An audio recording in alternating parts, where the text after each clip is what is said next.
There we go. All right, hello everyone. Welcome to the 2024 Student Senate elections debate. I'm Sasha Sharman. I'm the chair of the Elections Commission, and I'll be moderating this debate tonight. To start off with, we'll go through a couple rules. Candidates are expected to not interrupt each other. For each response, there'll be an allocated amount of time. If they go over time, I will say thank you repeatedly until they cease speaking. If the opposing candidate refers to their coalition, they will get a 1 minute rebuttal upon the conclusion of their speech. To start, we're going to flip a coin for both the presidential and vice presidential opening statements to decide who speaks first. While we do that, I'm going to throw up the student question submission slide. We already have some that have come in and I put in, but we'll have a section for student questions and audience questions that you can submit to this form up here. And this QR code will be in the corner of the slides until we get to that section. All right. I'll let y'all call heads or tails. Heads or tails? Heads. It is tails. So one KU, would you like to speak first or second? First, okay.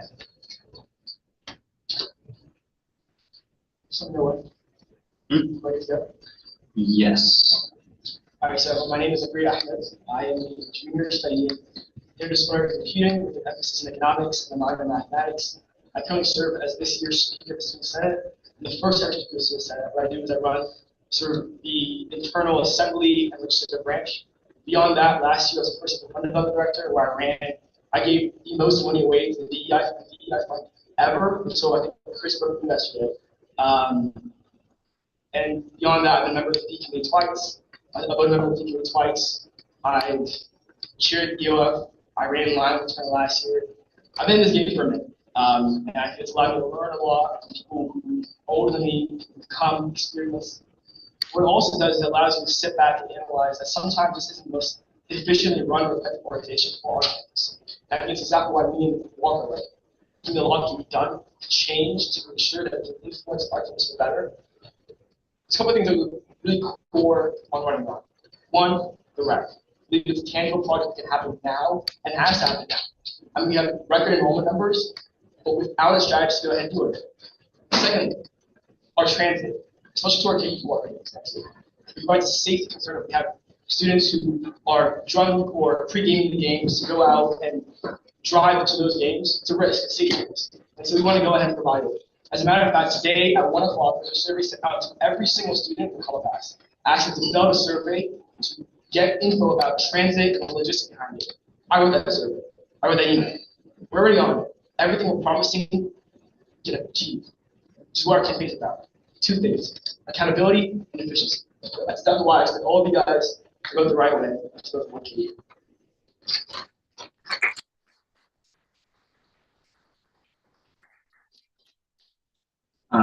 Thank you very much, Zachariah. We're going to go to Danae next.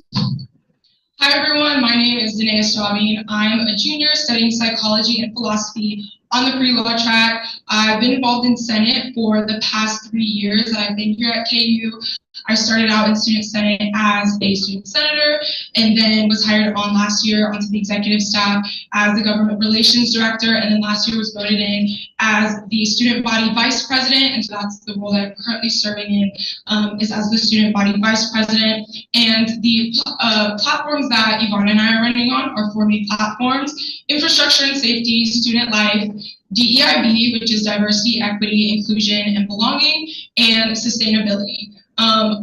Most of the subpoints and initiatives that we have under all these platforms some of them are things that me and the current president are currently working on, and so they're projects that I'd like to finalize and fully see through and continue on next year. And then some of them are more newer ideas and issues that Yvonne and I have noticed on campus that we'd like to address. Thank you.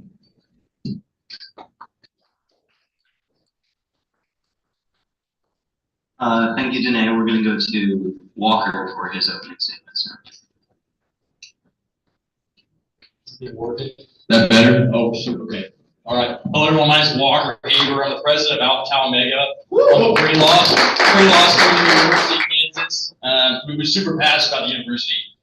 The first time that most of the guys in my fraternity heard about Student Senate was when I announced that I was running for Student Senate. And honestly, I think that's a real problem because for my fraternity alone, my members are going to pay $386,000 to Student Senate over their time at the University of Kansas, without knowing about it or without interacting with it, which is the reason why I'm running for vice president. Honestly, there's two main things that I think we can fix about Student Senate within the next year. The first is we can pop the Student Senate bubble, and the second is we can start doing stuff for students that students want. Let's start with the bubble. The KU student government has reached a point where they only interact with each other.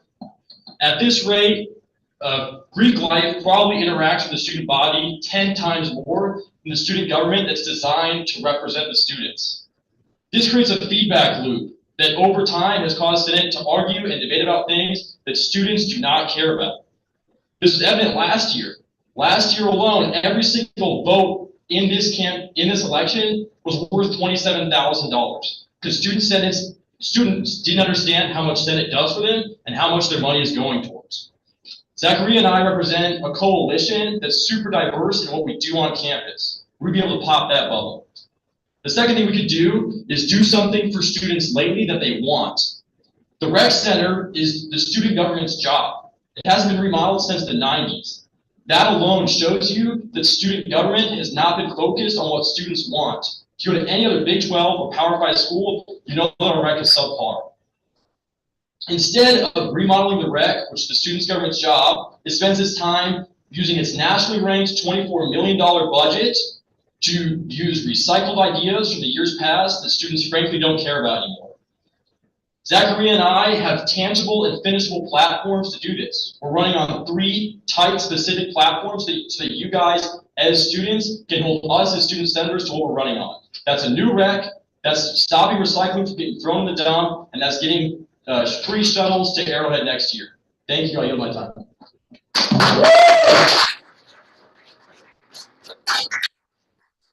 Walker, we're going to go to Ivana next. Hi everyone, my name is Ivana Dominic. I'm a sophomore majoring in chemical engineering. I'm a senator for engineering, of course, and I'm also a university senator. This will be my first year on Senate, and hopefully not my last. I have very much enjoyed being a part of the financial committee. I've really enjoyed it. In addition, outside, I'm also a member of Alpha Delta Pi. I serve as the community service specialist of that organization, and I'm also the vice president of Analytic. Additionally, Danae and I, as she's mentioned, are running on 4 main platforms. So we have infrastructure and safety, student life, DEIB, which is diversity, equity, inclusion, and belonging, and then of course we have sustainability.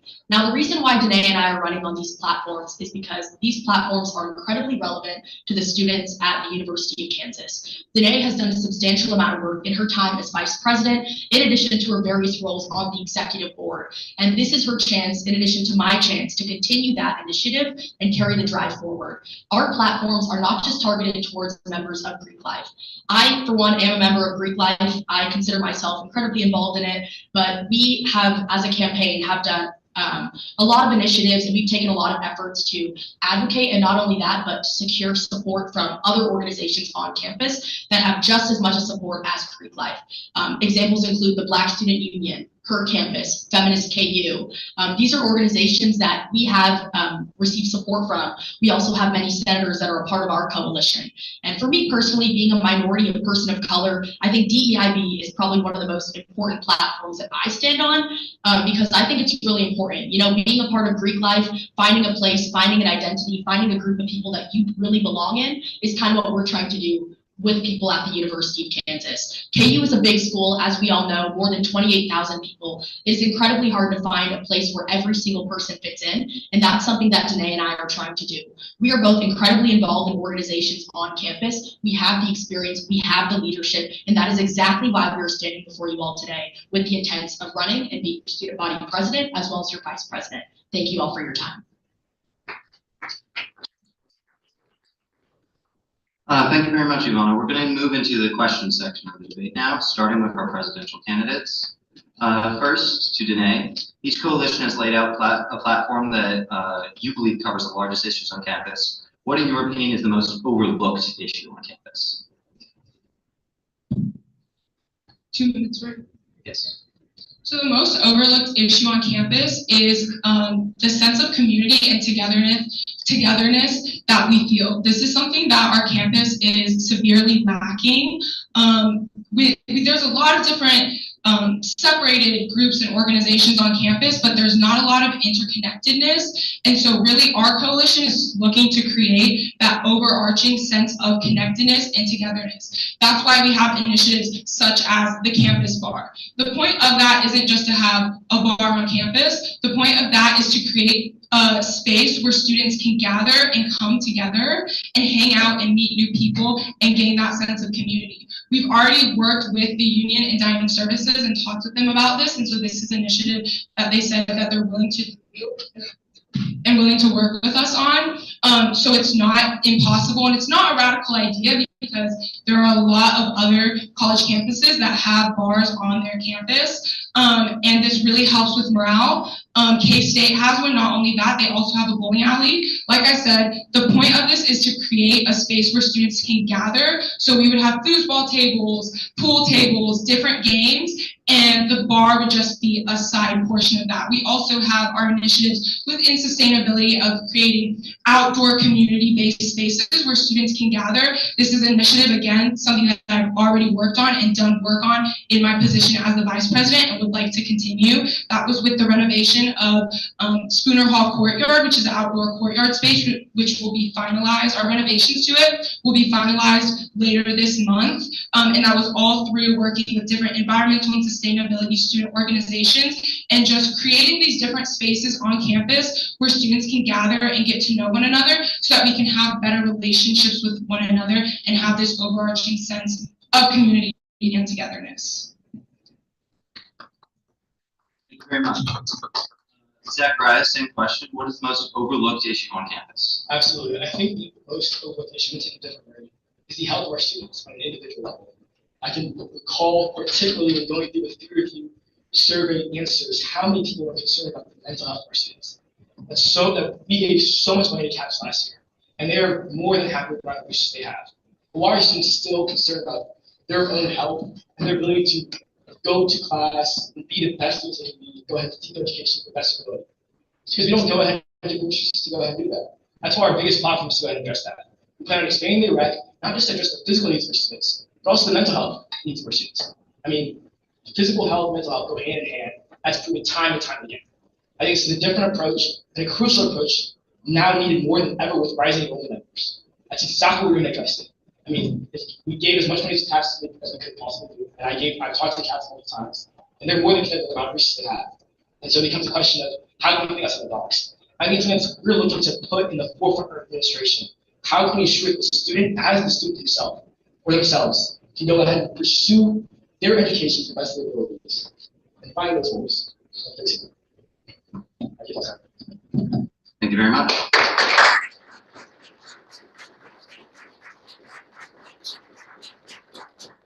Zachariah, we're going to go back to you. What was your biggest accomplishment this year in Student Senate?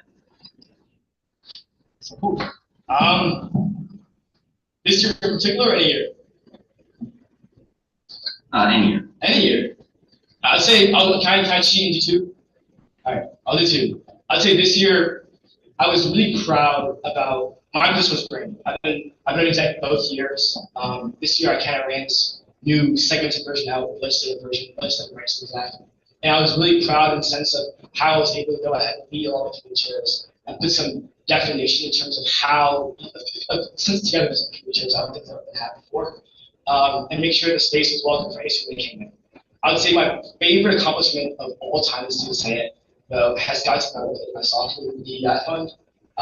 Coming out of COVID, engagement on campus was at an all-time low, and it was great to be able to kickstart a lot of that through DEI fund, especially with multicultural groups. Being able to give a lot of money for BSU to go to conference or different groups to SAS or MSA to host events on campus for our students was so important for me because it made sure that we can address both our campus lifestyle and also, again, address the multicultural aspect of it, which is so important to us. I mean, we all come from different backgrounds, and being able to come to a place that celebrates them is so important. That's why I'm so proud of what I've been able to do that.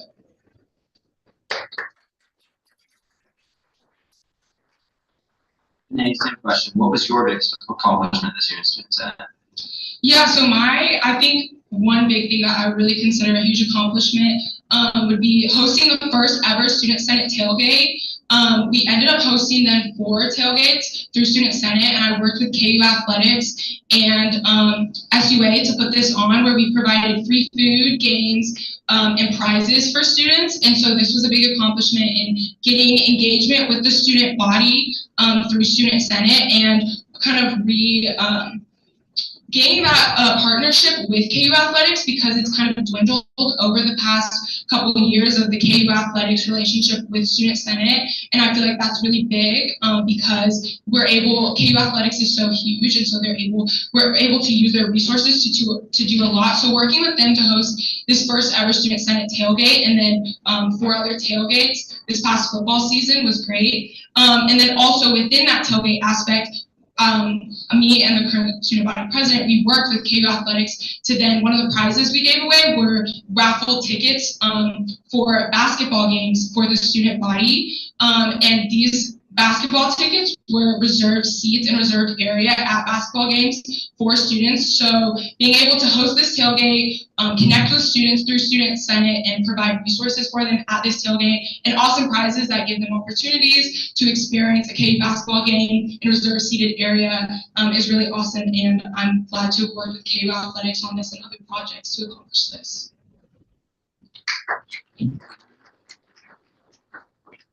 Danae, another question. KU has had record enrollment the past 2 years, resulting in vast housing disparities. What effect has this had on students, and what steps can be taken to bridge off-campus and on-campus student engagement? Yes. So working with housing is something I'm very familiar with, because I was an RA last year in the dorms, and so I have a close relationship with housing and working with them on different things. But this is definitely an issue to students on campus. The fact that, one, I think having lived in the dorms as a freshman and then also my sophomore year and working in the dorms, it's an experience that students, especially freshmen and first years, should be able to experience. You can really build a community that way and get to know one another. So the fact that a lot of freshmen this semester didn't get to, or this academic year didn't get to experience that is really disappointing to hear. But I think that there are definitely initiatives and ways that we can involve those freshmen to make them still feel welcomed and feel like they're part of this community, even though they're not living in the dorms. Some of these are ways of working with SUA to host events. My experience working with SUA, I have a lot of friends in SUA who are the leaders in SUA, and I've worked with them, such as on the tailgate, and they do a lot of different engaging activities on Daisy Hill, where all the dorms are and a lot of these freshmen are. And so I think Student Senate, we did a good job this year when I kind of closed that gap with SUA when we did that event together of hosting the first ever Student Senate tailgate, and then the other 4 that we did. But then also continuing that relationship with them for other initiatives and other different events that we can have, such as a lot of the different events that they host on Daisy Hill, partnering with them so that we can make those events bigger and reach a larger audience so that the other freshmen can engage in those activities. Thank you very much. Zachariah, same question. Absolutely. So this question is twofold. I'll answer the first one first, which is what are the best type of students. This year I had the opportunity to reach out to invite housing, dining, cognitive plans for this upcoming fiscal year to Student Senate. And what we saw this year was a 5% increase. The price of housing has been increasing dramatically for the on campus. I think that's happened this year, that happened the years past, and take to that sustainable level. I mean, you're paying more to live in the dorms, almost double when you pay for an off-campus apartment. No one wants to go ahead and experience a freshman like that. And so here's my promise to you. I want to make sure that we work with housing and dining to ensure that these price increases don't affect the ability for you to have a great freshman year, and then we can maybe taper down some of these. Make sure it's 5% is not a realistic rate for the future. Now, to answer how we can go ahead and bridge this, I think it's one of our platforms. I mean, the best way to go ahead and get involved in the community is be a J-Hub, is go to the games, is to learn, is to embrace the spirit of it. I think that's what we're trying to solve. We want to go ahead and ensure that every single freshman, even though you can't walk from Daisy Hill or Downs to the stadium, and that experience is gone this upcoming year, you can guarantee that you can go ahead and still support our football team, go ahead and still show your pride and your spirit in being a J-Hub over in KC. as our core platform. And again, that survey's out. Please go ahead and fill it out. That'd be great to help us out in terms of figuring out how many shows we get.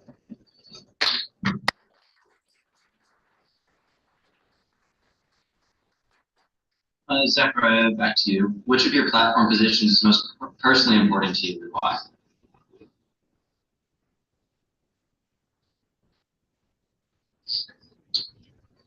That's a great question. I'm going to go with recycling. I think sustainability is sometimes overlooked. Being students, we kind of throw things away and whatnot, and we don't think about the consequences of where our things go. But I think the bigger question is it shows the failure of us as leaders that we don't even have a proper sustainability. We don't have a sustainability officer on the campus. So a part-time worker on the Center for Sustainability. And we serve 3,000 students. We try to be at the forefront of innovation and new design here, but we don't have anyone dedicated to go ahead and address it. So I think recycling is really important. If you don't know, if you're a recycling manager, you sit on, when you go to work, your trucks, you sit on cans or boxes, your seatbelts aren't working. I mean, we're getting there, but we're also just not there. That's what we're so passionate about. I think it's an important first step to addressing further concerns about sustainability, whether it's an infrastructure design, which I've worked a lot with Mark Rice this upcoming year. This last year, I had a lot of meetings with him to talk about how we can make sure that our buildings are up to par in terms of the most highest sustainability standards, or ensuring that our campus is conscious about these issues. That's what I want to go with. Those are things that I've set about to do, things that the steps to do, and things I want to go ahead and get done this upcoming year.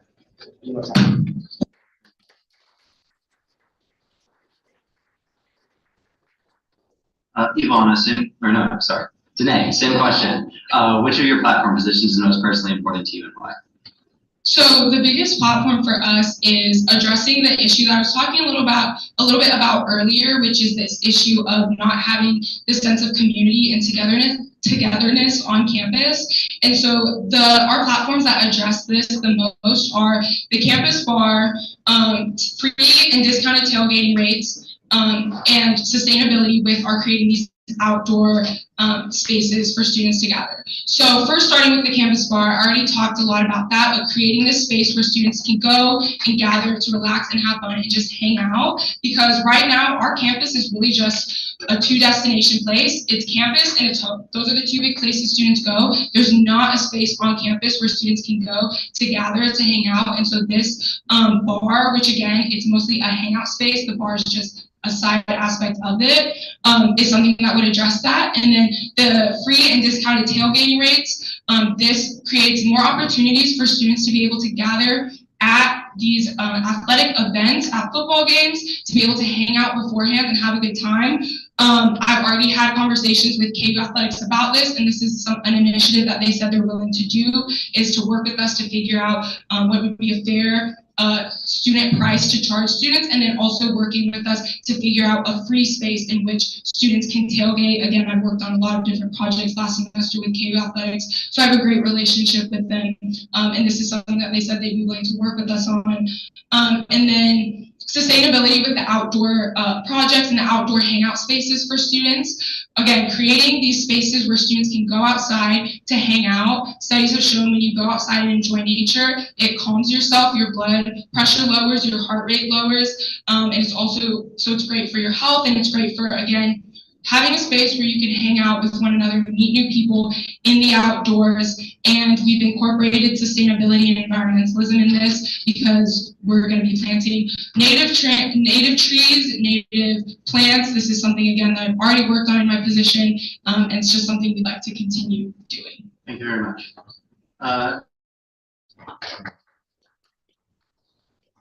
We're going to go now to Ivana with the vice presidential questions.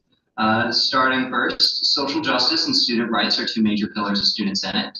What is your campaign's relationship to these pillars, and how do you view the current state of diversity, equity, inclusion, and belonging at KU? Thank you so much for that question. I think that's phenomenal, considering platform number 3 on our website is in fact diversity, equity, inclusion, and belonging. Aforementioned, I briefly touched about this before. DEIB is incredibly important to both Danae and I, both being minorities, women of color. We see it a lot. Like, it is a very predominantly Caucasian population that we see on our campus. And a lot of the things that we're trying to do with our campus, especially with the initiatives that we've worked on already, or what Danae has done, essentially focuses on mental health, especially for DEIB and as far as minorities. Oftentimes, at least in the healthcare realm, I'm also pre-health, so I do understand a little bit about this. Is a lot of the times minorities often get overlooked when it comes to treatment. So something that we're trying to implement is creating a free minority student group therapy option, which allows students of minority or ethnic backgrounds, just kind of the opportunity to have the therapy option, especially because a lot of the time mental health resources can be rather costly. Additionally, we're trying to provide all students, regardless of circumstance, accommodations or scholarships when things go wrong in their lives, when a family member dies or something. At the end of the day, we're paying a lot of money for college tuition. We're paying a lot of money for housing.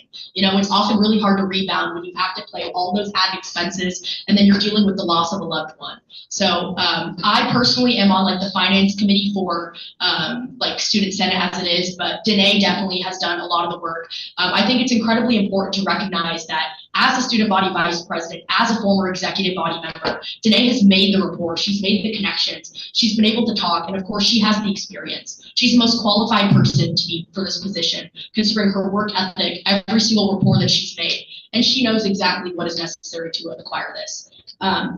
And I'd like to lastly add our community building, which kind of ties into DEIB. So I don't know if anyone here is familiar with the HawkLink program. Essentially, it's an early move-in program for low-income, first-generation students. So essentially what that program is, it's advertised to people, but unfortunately, it's not given enough advertisement that's targeting the right demographics. So something that we'd like to work on is kind of just providing more funding to the programming itself and also providing more awareness. We think this is a great resource. Being in the School of Engineering, we also have something called the IHOP program. So I absolutely think this is a great resource for all students and something that we want to do. And lastly, is that my time? Yes. Awesome. Thank you so much. I appreciate it. We're going to go to Walker next. We got 2 minutes on the clock. Yes.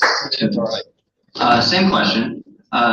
Social justice and student rights being 2 major pillars. What is your campaign's relationship to these pillars, and how do you view the current state of DEIB at KU? Yeah, thank you. I love that question. Let me turn this mic on here. So I think in order for campus to be more inclusive, we need to redefine how Senate operates. Right now, it's probably the least inclusive club on campus, as 30 to 50 students represent 28,000 different students across campus. I think it should be inevitable that you as a student who pays $1,000 to an organization a year interacts with that organization. So we need to have a better campus presence. We want to be more inclusive. Right now, Student Senate has a real problem with tokenizing students of color for bullet points. I think that's a very, very big problem.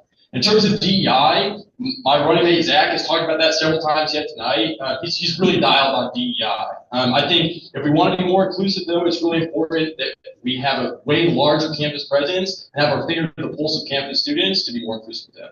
Thank you. I did my time.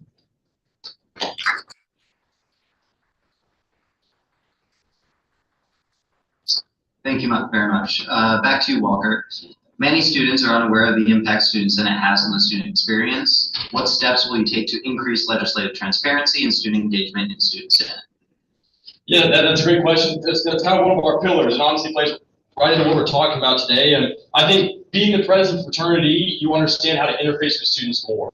Students should know when Senate happens, which right now they can look it up, but no one really comes. I think if we want to have a tighter relationship with the student body, it's really important that, first of all, we get Greek life involved in the Student Senate. I don't know if you've noticed, but 5 fraternity chapters have disaffiliated with the university altogether in the last year. That's because they feel like they're not represented by student government. So we want more students to be involved in Student Senate. That doesn't come from us inviting them, but instead it comes from us asking them what they need from Student Senate. And that comes from electing someone who's high up in administrations of fraternities and Greek life. So thank you. Ivana, same question. What steps will you take to increase legislative transparency and student engagement in Student Senate? Yes. Okay, thank you. I want to touch a little bit about my story and getting involved in Student Senate. So as a freshman, I honestly had no idea what Student Senate was. It honestly seemed like an incredibly unfamiliar organization. All I knew was like this was incredibly powerful, the $22 million that they have to allocate to student groups. And I thought, wow, that's awesome. And then I met someone named Danae Estabi, who was sitting to my right, and she told me a lot about what the organization is, what it does, as well as what it can do for students. I was incredibly intrigued by this. I wanted to know more, and then I chose to run as a senator for the College of Engineering. I have incredibly enjoyed my time serving as a senator. I think it's an incredibly insightful experience. You learn more about the processes that come into play, as well as kind of like the rationale behind the financial decisions. For me, I absolutely think this is something that every single student on campus should know about. I mean, every single student pays this required campus fee, this RCF. And I mean, that money allocates with our 28,000 students to close to $23 million. That's a lot of ka-ching. That's a lot of stuff. So honestly, for me, I think the biggest way, and something that Danae and I want to focus on, is absolutely using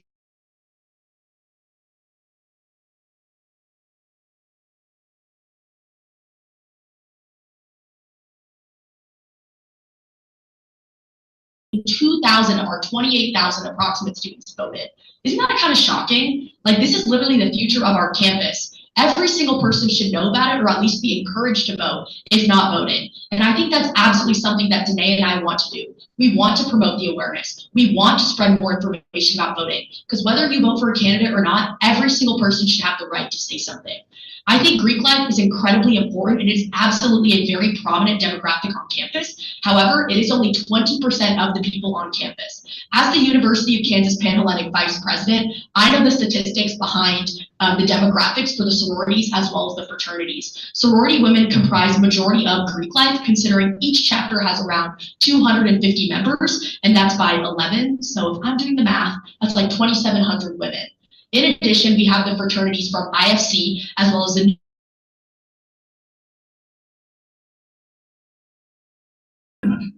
sorry, gosh. Back to you, Ivana. Why should the average student vote for you? 2 minutes. I think the average student should vote for experience. I'm saying that because I am the average student. I'm a little nobody from Johnson County, Kansas, coming to KU because my dad went here, my family went here, so I was like, why not? I think the average student should look at experience, people that have the work ethic, people that want to get things done, and people that have the experiences and the exigence to really see things through. I think people should look at the most qualified candidates for the position, the people that have actually made the rapport, talked to the chancellors, talked to the provost, have connections with athletics, people that want to make a difference. But I think most importantly, people should look at the people that took a chance to present to every single organization on campus, or as many as they could, in hopes of garnering support, in hopes of recruiting senators for their campaign. Ad Astra, I don't know if anyone's familiar or understands Latin, it means to the stars. It's also part of our Kansas motto, Ad Astra per Aspera. And something that Danae and I both are very passionate about is reaching for the stars. And I don't know what movie that's from, I just think it's kind of funny. But something that we really want is we want the initiative, we want the follow through. Danae and I have spent countless hours working on our campaign, working on our coalition. We've even gotten endorsements from National Panhellenic Council, which I'm not sure if any of you are familiar with, but that's also a sector of Greek life. And they actually told me something that was honestly incredibly astonishing. They were like, Ivana, I'm honestly really happy that you reached out.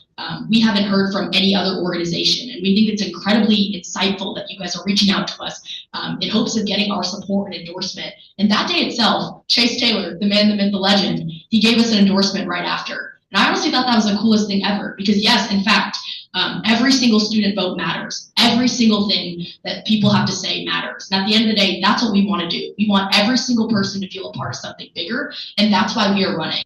Danae and I come from humble beginnings, but we're here to make a difference, we're here to make a change, and we're willing to put the work in.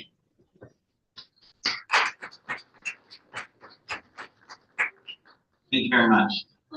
Walker, same question. Why should the average student vote for you? Yeah, thanks. Great question. I'll start touching on experience because I know that's where Ivana started. So as president of the fraternity, kind of the main things that I've done is You work directly with administration. So as part of IFC, you work with administration pretty often. You're a pretty large part of campus.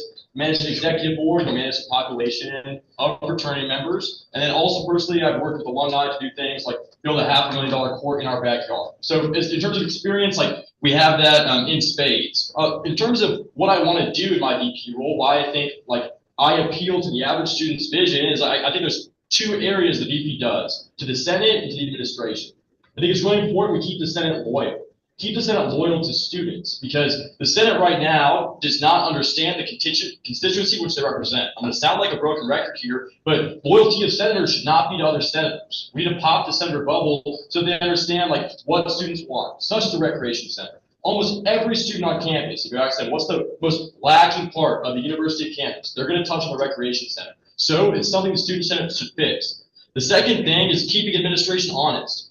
The president, vice president gets monthly meetings, the chancellor, the provost, the head of student conduct. And it's really important that we make sure to dial in during those meetings to make sure that they understand like how the action that they are taking are addressing students. That's our job, to work as a mode of communication between the general student to the administration. Thank you.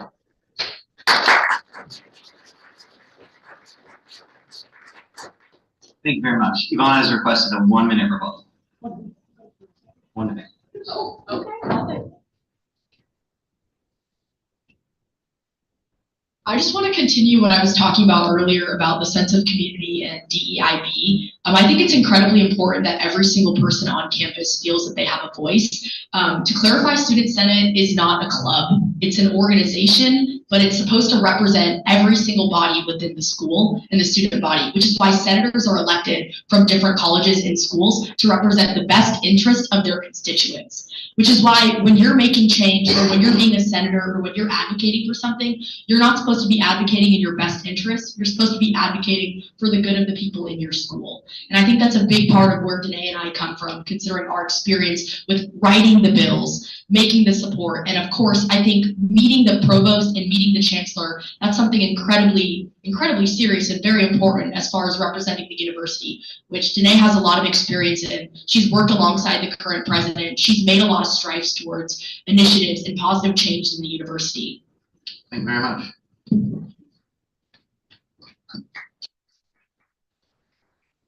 Walker, we're going to go back to you. Sweet. What would you change about the student fee in your term?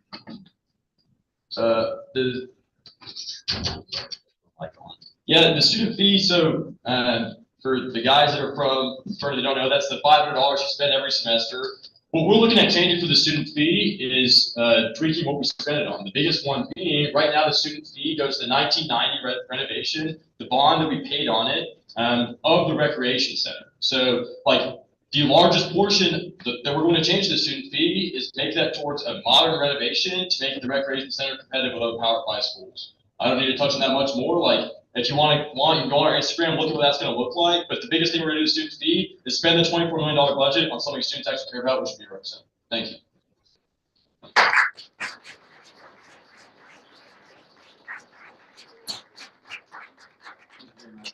Ivana, same question. What would you change about the student fee in your term? Yes. So sitting in the student senate meetings, being a part of the discussions that are going on with required campus fee that every single student has to pay, I think something that I'd like to change with that is the rules that we have towards allocations. Me personally, being from the School of Engineering, I've noticed that there is a limited amount of funding that goes towards travel. In addition, there are a lot of limitations in terms of specific funding, as well as caveats on what groups can spend, and also as part of the payment process. I also have a unique position serving as the treasurer for the Engineering Student Council. So a lot of the work that I do is actually working with the KU endowment. So I've actually been privy to certain knowledge about the rules in which like food can be spent and all of that. And something that I'd like to do is use a lot more of the funding to specifically aid student groups that don't have as much funding. A lot of organizations, especially such as Greek Life and other places, do have the connections from alumni. They have those resources with endowment, which does make them financially more adept to afford a lot of the things that they want. Whereas other organizations like the Black Student Union, Society of Women Engineers, a lot of these, they don't have as much funding because they don't have that network. They don't have that support. So I definitely think that working on some of the restrictions that are in place for each of the student organizations to better provide them is something that we're working on, especially because Danae and I are both very passionate about equity. And I think if we really want to revitalize this process, we need to make it more equitable so all organizations have the funding that they need to succeed, regardless of what the rules are for whether they can spend it on travel or not. Because at the end of the day, we're all here, we're all paying the same amount of money. It really comes down to what all of the students want, not a select group of people, what everyone wants. And I think in America, we live in a democracy, so I think it's fair to assume the same, and for the required campus fee, we do the same and allocate it in the best interest of students as well as the groups. And hopefully we can do it in a way that allows as many groups as possible to benefit from the funding that we have. Thank you so much. Thank you.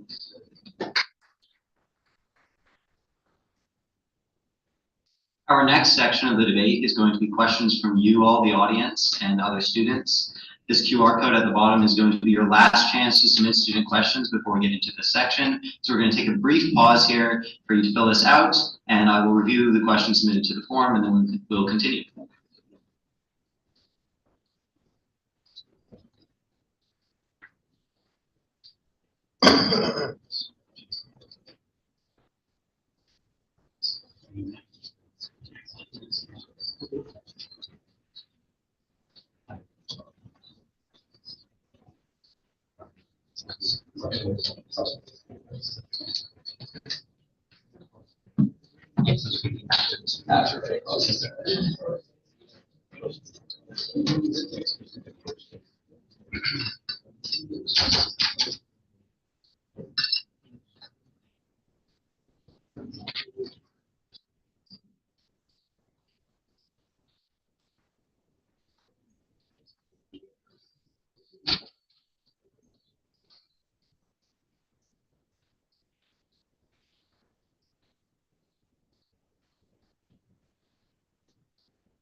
Boys, we got t-shirts for you guys after this. We're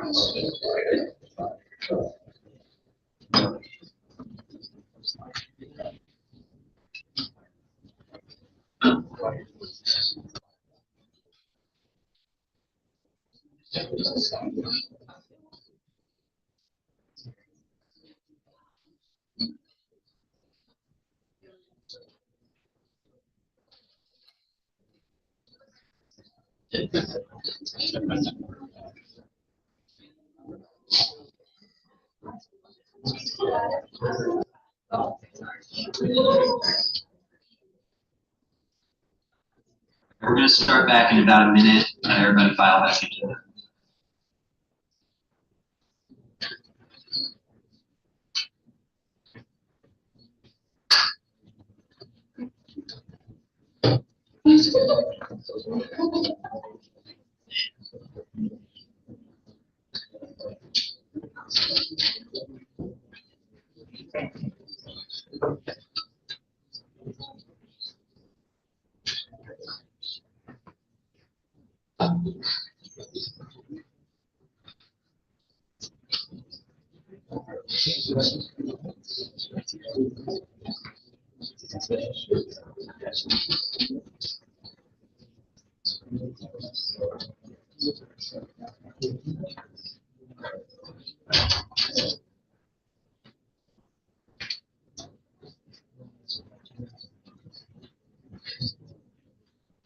All right. Questions are going to be asked in the order that they were submitted. We have a time cutoff because we have a couple other sections of the debate that we need to get through. So we'll try to get through as many as we can. But once we hit 5:25, we're going to switch over to the next section of the debate. We're going to go ahead. When's the last question?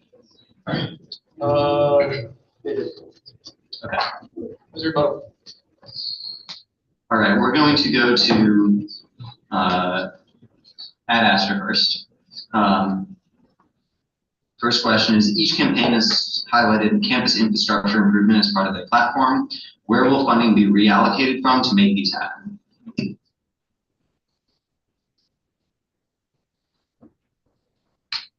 Okay, that's fine. In Student Senate, we have a lot of different budgets. So we have our Wednesday night funding, which is where we fund student organizations, but then we have other budgets such as the environmental fund and then the safety budget. And so the funding for a lot of these different projects that we plan on doing, that's where they come, either the environmental fund or the environmental safety budget.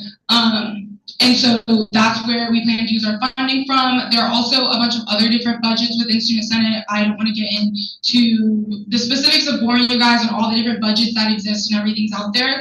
But most of it would come from the environmental fund and this safety budget that we have. Again, a lot of these projects I've already worked on, so I know the cost of them for the different things that we're wanting to do. And so none of it would come at an increased cost for students. It would be just using what we already have. Thank you so much for this question. I think this is actually a great question for us. So our big improvement project is the REC. We want to go ahead and expand it, and it's not free, but the time is now. As a matter of fact, the last step that we have for REC expired in fiscal year 26. We just passed the funding for fee for fiscal year 25. And so the plan is that when we take office and go ahead and create this new project, and we get a $12 discount on any fee increase because it would align with the end of this last bond, which is exactly why now more than ever is needed for this project. That's exactly how we go ahead and get our funding. Go ahead and make it a fee entity and get a $12 discount. So if it was, say, a $20 extension of the fee, it would be like an $8 extension of the fee. So I have no number. Thank you.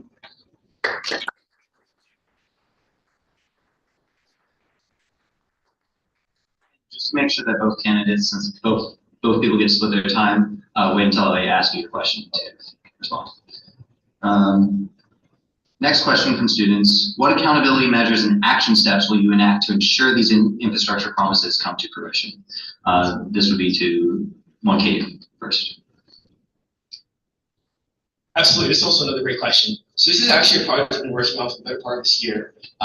Last fall, I met with the Recreation Services as a result of a routine fee questionnaire conversation. And it was brought to our attention that the bond was expiring and this is something that can be taken place. I've worked on this with Cayman Baxter, the chair of the fee council, for the better part of the year. I've had conversations with student affairs in terms of actual meetings, sit-down meetings. I've sat down with Jason McCrone multiple times. And we, as a matter of fact, just got the heads up from higher up at the provost office and something we want to go ahead and pursue. Not necessarily this year, but they are more than happy to go ahead and pursue this next year. And we have the financial capability to go ahead and do so without being a deterrent to students.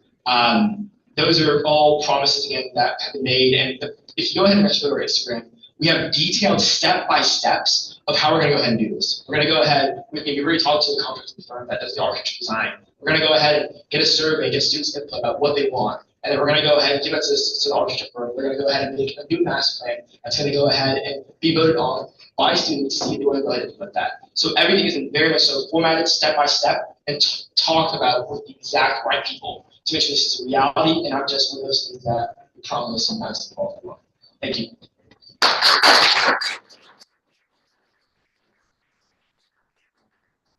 What accountability measures and action steps will you enact to ensure that your infrastructure promises come to fruition? like to highlight the work that was done by Danae this past year. I think it's honestly pretty common to see in politics, at least, when parties say they're going to do something and then they don't do it. And I would really like to highlight something that I'm in awe of with my running mate, in the fact that every single thing that she did, she made strides toward, or she was actually able to complete in her part. And especially, like, given the reputation of politics, of politicians don't always do what they say, I think it's incredibly inspiring, considering she's also an incredibly busy person. Given that she's a pre-law major, she's taking the LSAT, she's on her way, and she's also a Truman Fellowship scholar, a finalist for that, if anything. So I think as far as accountability, it's something that we're absolutely going to do, is hold ourselves accountable every step of the way, utilizing key performance indicators to see how exactly we're measuring up in terms of our goals. Danae and I personally do not see ourselves as people that just talk the talk without walking the walk. So if we say we're going to do something, we absolutely think that we will be there every single step of the way. We will hold weekly meetings with the stakeholders. We will do whatever it takes. But absolutely everything that we have included is either something Danae has worked on or something that we absolutely see ourselves doing. And we have already the stakeholder confirmation and approval. It's just now a matter of having the right stakeholders present, people that are willing to do the work, have the right work ethic, and they want to get it done. And just kind of to finalize, wrap that up, yeah, everything Ivana said is true. All the platforms that I said I wanted to work on last year and ran on, I did and accomplished. And then also with this whole like rec center expansion, so where we got the okay, kind of like it was mentioned, so the president and vice president have regular meetings with the chancellor and the provost, and so where we got that okay for the rec center expansion was from the meeting that me and the current president had with the provost. And the provost said that the university itself is going to be doing its own surveying for the rec center next year. So I'd say there's not a whole lot of accountability happening there when it's not something that the president or vice president would have to do on their own, because the university and the rec center are already going to be working on this themselves. Thank you very much. 1K. Yeah, can I get a minute? Absolutely. Perfect. So, as a matter of fact, I'll give some quick. She did mention it. You referred to their platform. Yeah. And content of the speech. I'll give you guys the same grace. Yeah. This just allows for more generative dialogue instead of engagement. I'll go ahead and tell you. That meeting was after begging them to have a meeting with the provost, student affairs, for like months on end. That was a conversation that me and Camden brought to student affairs and told them to have. This was a priority of Camden and myself after meeting with the rec. And so I don't want this to be co-opted at all. I can go ahead, I mean, if you want Emotained, you can go ahead and get Emotained to prove this. But I think to answer the second part about the provost continuing their own independent survey, that's entirely false. As a matter of fact, we worked directly with Jason Crow to go ahead and ensure that this is something that students want. The provost isn't going to go ahead and do something without students' input, and that's what Jason Crow, who's the director of the rec, is so keen on, which is exactly why he enlists himself. He wants students to get the impact, get survey students, and figure out what do students want in their physical recreation facilities. That's exactly why we reached out to him. That's exactly why we think we're a good connection for some coming year.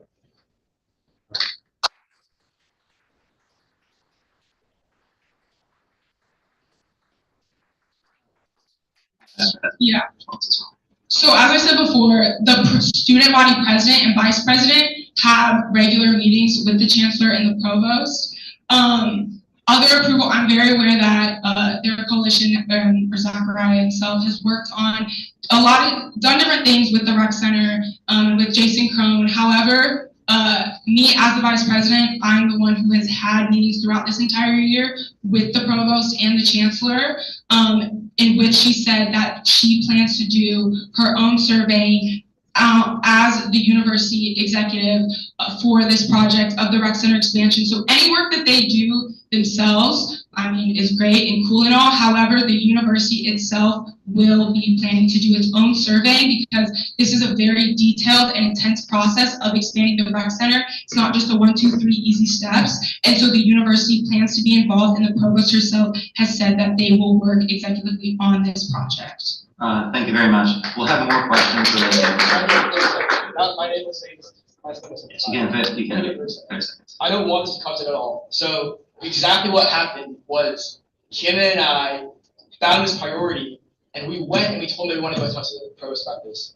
we were the ones that talked to student affairs about this. We were the ones that met with student affairs independently, and it's disgusting that you would go ahead and try to go off this and say something that you did. And to go ahead and say the provost doesn't want to go ahead and do this, you were the one, come winter of last year, to disband this entire project by talking more about what it could be than what we're actually planning about it to be. I mean, you essentially disavowed, you tried to push the provost away from this project as much as possible. Now, we've worked throughout the spring to go ahead and make sure this project is a reality, and we got approval on it in the spring. We worked diligently, we created a risk assessment. We don't discredit the work that I did, but more importantly, the work the candidate did to make sure this is a reality. It's disgusting.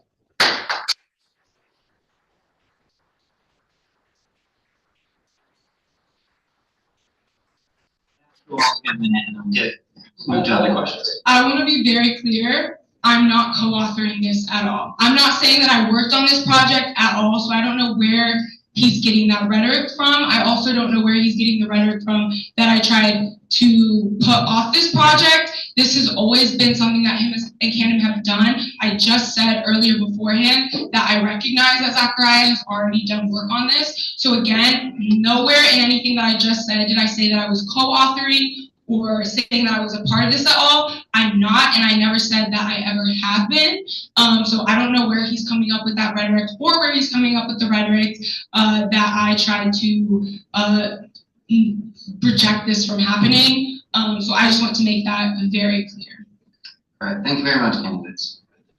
The next question, this will go to 1KU, I believe, is next. Yeah, we'll both talk about this. Okay, I'm doing the math. Why is sustainability important to your campaign, and what investments will you make in recycling and other sustainability initiatives on campus? Yeah, we talked about this a little bit. Like, a lot of recycling now gets thrown in the dump. That's like the #1 sustainability thing for like the last 40 years. Everyone knows you should recycle. KU does not have the funding for adequate recycling right now. So like before we get into like super into depth like projects that I don't know would increase like the environmental like looks of KU or anything, like maybe we should start with recycling, give that the funding it needs so it stops being thrown in the dump. I'll let Zach finish that up. Absolutely. I think recycling, and we made great inroads in terms of restoring the fancy, but there are just some problems there with, I mean, if you have a truck that you sit on cans, what kind of truck is that? I mean, they would take the drivers. I think recycling is a prelude to everything else they want to go ahead and do. I've made great connections with our infrastructure team here at KU to make sure that we can go ahead and think about how the buildings that we go ahead and create are energy efficient and LEED certified and up to par. Those are all great things we want to go ahead and do and restore the Center for Sustainability and create, if possible, a way for the sustainability fund to go ahead and get restored and refilled every single year. It doesn't get refilled at all at the moment. But the prelude for that is making sure that, guys, don't throw away your plastic. Come on.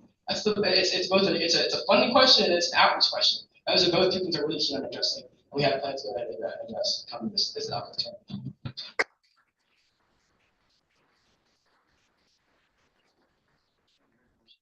Why is sustainability important to your campaign, and what investments will you make in recycling and other sustainability initiatives on campus?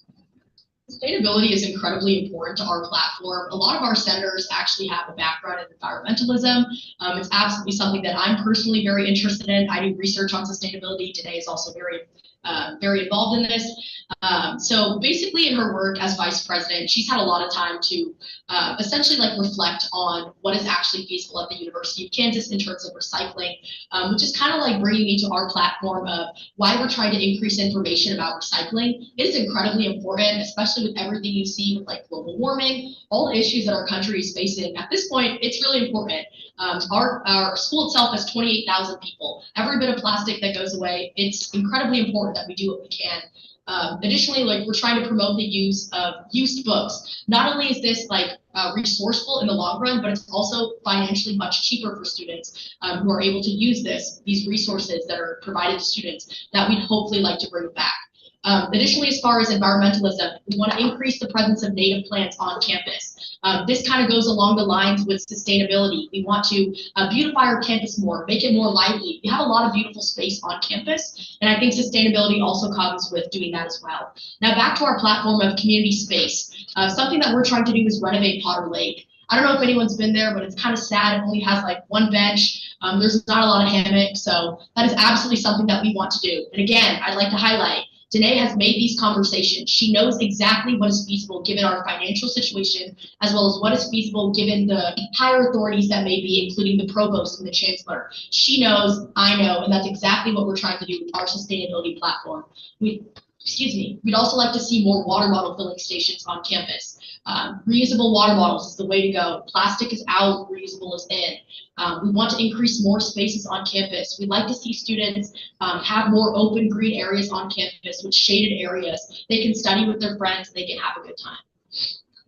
Thank you very much, Ed Astra. The next question, coming back to Ed Astra. Student voice and protest were pivotal in the creation of many resources on campus, including the Sexual Assault Prevention and Education Center. How will you protect student speech and advocacy? So this is something that's really important to us, advocacy and protection of students. We ourselves met with HERO, which advocates for these things on campus. They've given us support in our candidacy and the things that we're doing, and believe that everything that we're running on aligns with their same platforms that involve around this. And so again, showing, Ivana kind of talked about this earlier, everything we're running on, we've talked with different students on campus. We've gotten engagement from a variety and diverse group of students on campus and a lot of different students on campus, and reaching out to students, getting this information from students and making sure that they know the resources that are available on campus, and then also trying to create better resources for students on campus. Ivana. Yeah, I also want to highlight the importance that HERO has in dorms, especially. Danae briefly touched on this, but she was an RA last year. And the reason I actually heard about HERO is actually kind of funny. They put condoms in the dorm. And so I thought that was really important in terms of just sexual awareness, but also providing students with the resources that they need. And I think something that Danae and I are both working on, especially with our collaboration with HERO, is providing more information about like STDs, STIs, and also just trying to help like be advocates for certain situations that might be uncomfortable, especially with like recent years due to like the Me Too movement and a lot of that. Danae and I are both feminists. We have an endorsement from Feminist KU, but it is absolutely important that both sides of the stories are heard and we're able to do whatever we can to support them. That is something that is not directly in our platform, but it's something that's both very passionate to us, which is part of the reason as to why we met with HERO. We wanted to talk about that. We think that's incredibly important given the new day and age that we have, our society. It's important that everyone feels seen and heard. And that's absolutely what we're trying to do, and that's part of strengthening the community. Thank you. Yes, thank you very much. Same question to 1KU. How will you protect student speech and advocacy? Perfect. I'm not going to take too much time because I know Walker wants to talk about this. I would say that one of the proudest moments I had this year, I sat in a conversation with the chancellor and all the Palestinian students when we had those kinds of conversations on campus, and on campuses across the country. My proudest moments, and what I saw happen was when chancellor was a statement about that. It mentioned protecting the rights of free speech on campus. That every single student, irrespective of what you believe in, whether you wear a kippah or hijab or express yourself in any other way, you have the ability to go ahead and represent yourself without fear of your education and your safety. That's something that I had tangible impact and something that I'm so proud of. That's what we're passionate about. We're passionate. We want to make sure that every single student goes ahead and has the opportunity to go ahead and represent themselves without freedom, without fear of repercussion. When I was in the multicultural, when I was the chair of the EI fund, it was so exciting for me to see 200 students come to the union in traditional clothing and get together and dance in a big mosh pit, listening to some random Indian folk song. Those things are fun, and those things are what's beautiful for our campus. I mean, we celebrate one another, we celebrate our diversity of opinions and thoughts, and we come together. All right. I think debates like this are the best way to educate campus like KU, to have as many people in as many forums share their ideas without restriction.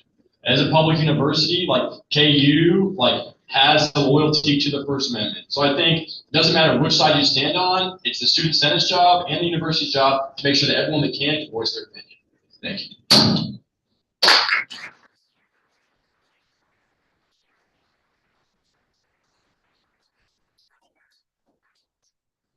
Thank you very much. I'm going to pull up the form just so that I can scroll through the questions. These ones won't, unfortunately, won't be on the screen, so I'll just ask them orally. First to 1KU, what platform of the opposing coalition would you, if elected, pursue?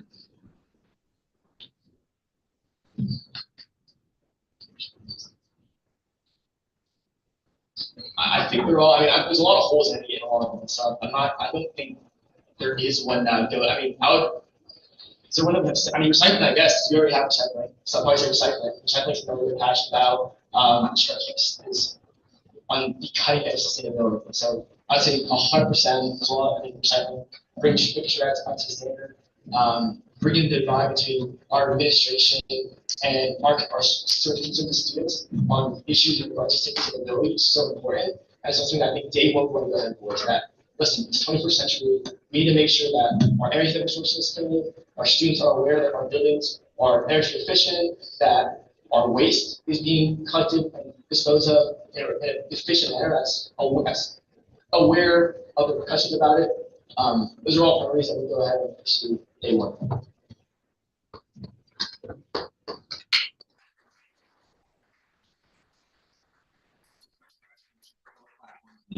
Coalition, if any, would you pursue? Yeah, so there was just a claim that there's a lot of holes in our platforms. However, I'd like to say, again, I'm the only one up here who has actually served in the position, so I'm the only one qualified to say what is and is not possible in these positions and where the holes lie. So just would like to make that clear to start with. And so I guess to address one of their platforms in a way would be the rec center. This is something that me and the current student body president are already working on. However, we're working on it in a different way. And it's one of our platforms as well. And so it's the finalization of a Shake Smart in the rec center. This is making improvements and improvements to the rec center. However, we're not doing it at an extra charge for students. We're using budgets that we already have. Me and the current student body president have been working with the rec center and union and dining services to make this possible. And so for those of you that don't know, Shake Smart is a company that already exists that implements themselves into rec centers at different universities across the nation. And basically it's a protein shake, smoothie bar. They also make healthy snack options such as avocado toast, burritos, different healthy food options like that. And so with the work that me and the current student body president have done so far on this, it can be set to open come next fall. And so this is something that we, Ivana and I would like to finalize if elected and fully see through to make sure that happens. And again, it's at no extra cost to students. And it's a small improvement to the rec center, but it's an improvement nonetheless that's a service to students.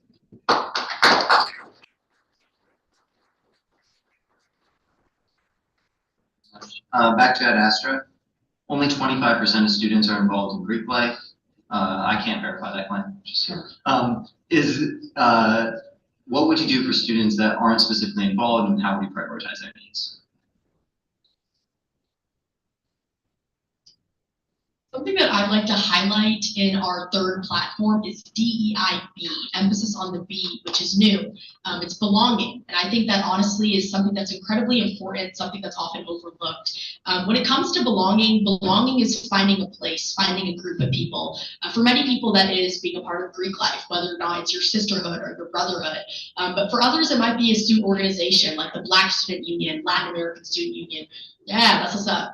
It just depends on honestly what someone's looking for. But at the end of the day, it's really, really important that every single person finds a place where they belong. And so that kind of brings me to a little bit more about our platform, where we want to provide more sense of community, you know, going back to that campus bar. The campus bar isn't just for people that are interested in having a good time. It's also a communal space that everyone can share. Like Danae said, studies show that having a third place is incredibly important for mental health, well-being. You know, school itself is already really hard. I mean, I'm an engineering major. I definitely understand that, but having a third space where you can decompress, having a space where you can find a sense of community is always what it's about. And finding that student organization that really makes a difference is absolutely what will go all the way. And having the right sense of funding to support those is absolutely something that Danae and I want to work on. We absolutely want every single student group, regardless of their influence on campus, regardless of their backing, regardless of their financial support, to feel that at the end of the day, they have a voice on campus. campus. And that's kind of a big part of what that sense of community is. It doesn't matter where you come from. At the end of the day, every single person at KU should pay the same amount for their required campus fee. And that is the funds that we are allocating. Whether you're an international student, non-traditional student, a normal student, first generation, low income, every single person should have a voice. And that ultimately is what DEIB stands for. I mentioned this earlier, I'm a woman of color. I'm also in Greek life. I'm not very commonly represented in a lot of the chapters as well as organizations, but I feel loved, I feel accepted. I absolutely love being a part of my sisterhood. And I want every single person to find an organization. And that's something that Danae and I want to do, because we want everyone to find a safe space where they feel appreciated and cared for. Thank you very much. Yes, 1KU, same question. How would you appeal to students on Greek life? Absolutely. So, for some context, I'm not really Greek life at all. I think that's a population that gets right at home. The vast majority of students here are either local or come from out of state, come to Kansas with a hope of, better education, engaging with all the fun that college has, whether it's student organizations or whatnot. I think one really key demographic I want to go ahead and try to target is on movies. I know that number's kind of thrown around a lot. I was so happy in last year I gave out money to various groups to go ahead and throw events on campus to celebrate people's differences and bring it together. That's a point of pride for me, being a leader on campus, seeing tangible impacts of your work, people having fun, eating cultural foods and whatnot. And it comes down again to that question of belonging, finding your niche on campus. I found my niche pretty early on. Obviously, to find a niche as well. But being a student senate, what we have behind us is the backing of the niche to ensure that every single student can find that niche and find the ability to make sure that that niche is well resourced, if that's the best word, whether it's ensuring that they have enough funding for a specific club, or ensuring their group can go ahead and travel to whatever conference or event they can go ahead and get to. That's something I was so passionate about being able to go ahead and enable this, that I really think is possible to create. I've met a lot of people in various different groups being a part of the funding team, and so that's something that I really want to go ahead and progress and move forward with. Yeah, I would touch on this. I was a fraternity president. 25% of students may be involved in Greek life, but 100% of students interact with it. So instead of asking questions of how can we involve students on top of Greek life, I think we should take a step back and take notes about what Greek life does to begin with to get such high student interaction. 80% of alumni donors are Greek for a reason, and that's because Greek life does a good job of creating an atmosphere. So honestly, if we want to get more students involved, I think you need to take Greek life leadership and use it in student senate. Thank you very much.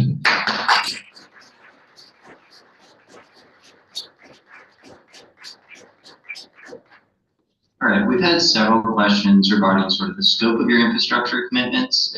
So I'd like to give each club kind of an opportunity to expand on specifically what infrastructure plans they have for KU. Starting with 1KU.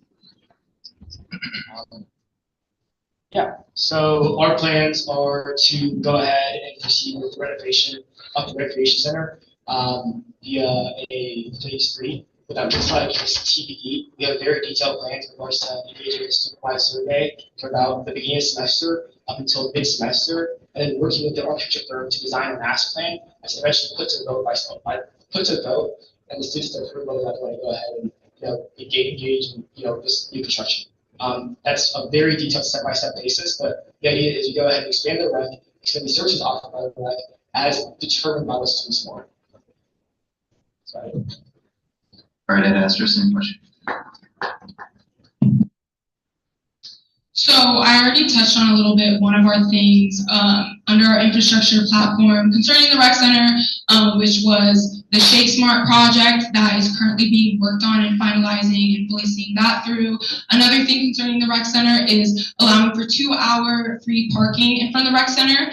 If you have an on-campus parking pass, then you are able to use that 2-hour free parking. However, there are a lot of students who live close enough to campus, so they don't own a parking pass at all, and so therefore they're not able to go to the rec center and use any parking at the rec center or near the rec center for 12 hours out of the day. And so they have to figure out some other way to be able to do that. And so working with parking and transportation to implement that. I've served on the Parking and Transportation Committee before in the past and have a relationship with the directors of that. So working with them to implement something like that, and also ensuring that that first row in front of the rec center is available for parking on game days. As a student, through that student fee dollar that's been talked about several times that you pay for parking and transportation. So therefore, we think that you should have access to that all the time, at least in some aspect. And so allow the fact that that entire lot 90 closes down on game day and a student has a $100 ticket, if violated, is ridiculous. So allowing for that, at least that front row parking in front of the rec center is available even on game days. And then kind of as we talked about, outdoor spaces, campus bar, those are all within infrastructure things. We have the budget to do so. We've also talked with all the entities, Union and Dining Services, Facility Services, in which we need to do that. They're all on board. It's possible. We're able to do it. And then another thing in parking that we haven't talked a whole lot about, but I'd really like to point out, is a payment option for parking. When you have a violation in parking, to be able to pay that at least once or twice through making a donation to the campus covered. So again, that contributes to the aspect of like community and togetherness, because you're helping other students who might be a little bit food insecure by paying that violation to contributing to other students. And again, this is something that parking has thought about doing before, and so we want to bring that conversation back up to make it an actual possibility. Thank you very much.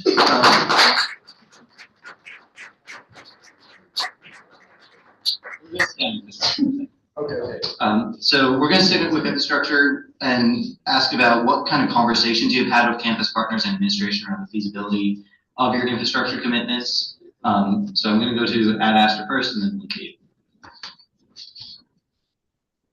Again, like I said, so a lot of these things, for me, it hasn't just been conversations, but it's actually been doing the work. And I think that's a really big differentiator here, is that I've completed a lot of the projects and a lot of the different things that I wanted to do.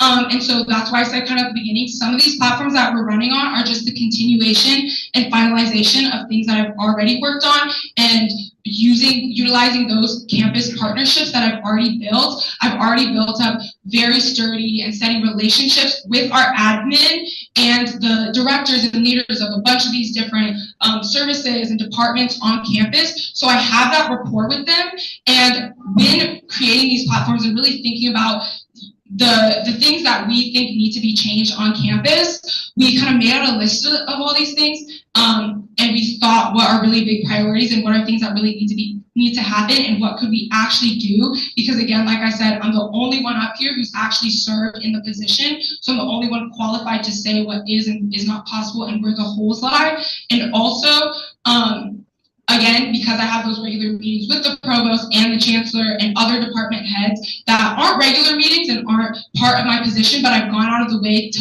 build relationships with them because I actually care about making change in various areas on campus. I've talked with all of the partners and groups that we would be working with on this and gotten approval from the chancellor and the provost on all these things that we'd like to do, and all the different entities such as Facility Services. I've worked with them already on projects and talked with them about some of these new projects and continuation of projects. Union and Dining Services, I've talked with them and had conversations and have worked with them in the past. KU Athletics, I worked with them all of last semester for the tailgates that we did and the raffle prize that we did for basketball games. And so again, I've already built up the relationships and rapport and worked on projects with various groups and directors and leaders on campus, besides just the ones that I've been obligated to, but I've gone out of my way to build extra relationships and work with other people in different areas on campus. Thank you very much. Thank you.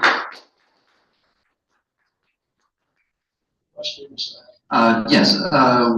What conversations have you had with campus partners and administration around the feasibility of your infrastructure commitments? Absolutely. I don't want to sound like a broken record, but I've kind of been on the steps I've taken. But just take another step.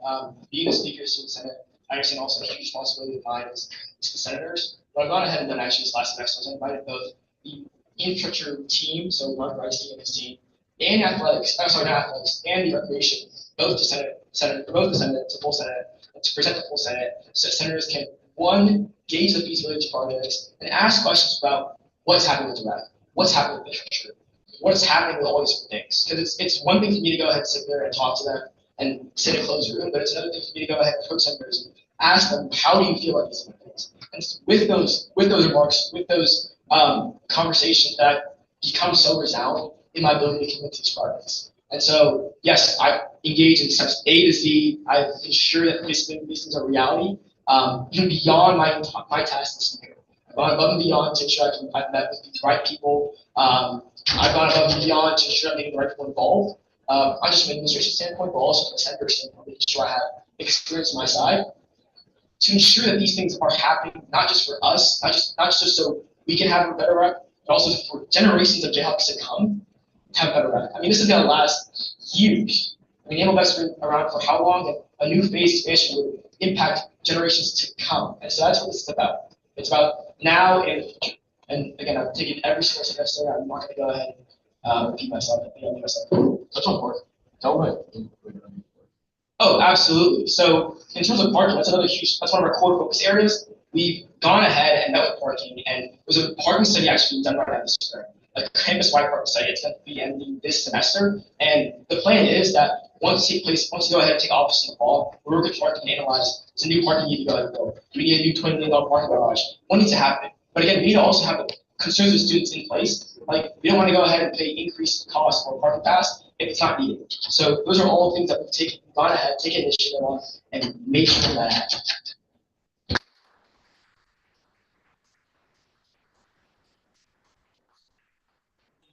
Infrastructure and take a look at some of the other things Student Senate does. How will you, or what is the current state of kind of your commitment to small clubs and startup funding, and how would you alter that process, or would you leave it the same?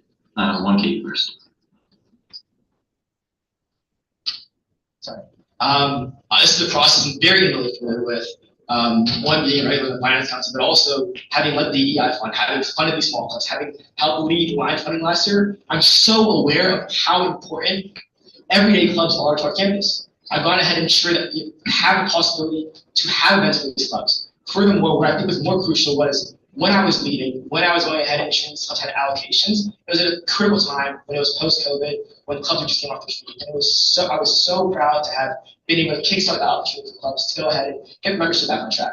Now, looking forward, that's another initiative we're going to go ahead and continue. I think looking at speed next year and whatnot, we know how important it is, and we know how tight funding is. I mean, we ran into our reserve, into our allocated funding pretty fast this year. And so I think definitely looking forward, if demand is this high, 4% of funding, we definitely do something in terms of adjusting that, maybe increasing that, but again, it's a competition for fee come next year, but 100% a priority for us, speaking from my past experience. Thank you. In terms of small clubs, I think the Senate right now does a lot for small clubs, but it's important to pay attention to minnows. It's also important to pay attention to whales. Like, look at the fraternities that have disassociated with the University of Kansas within the last year. They don't feel heard by the university. It's really, really important that Senate starts allowing them to have a voice as well, because small groups are getting a lot of funding. It's really important to let them get off the ground, but it's also not important to lose vision of organizations that have entire percentages of the student body within the organization. Thank you. Thank you.